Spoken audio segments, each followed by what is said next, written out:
পুলিশের পোশাকধারী তিনজন লোক, ইয়ের দানা শেষে থানাত লই গেছে বুঝছেন নি। একজন সিভিল, 80 প্রথম আমার পুরো বডি হাতাইছে।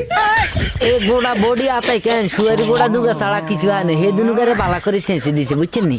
প্রাইভেট কারে উঠেই একটু যাওয়ার পরেই, ভৈরবীর দিকে একটু যাওয়ার পরেই আমার চোখ মুখ সব বাঁধিয়ে লেছে।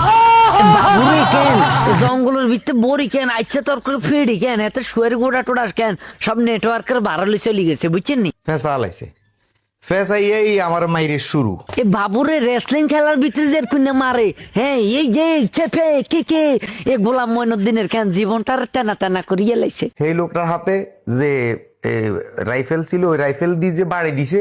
বাবুরে রাইফেল দিয়ে এত জোর বাড়ি দিছে শুয়ারি গোড়া দুনুকে নেটওয়ার্কের বাড়া চলে গেছে।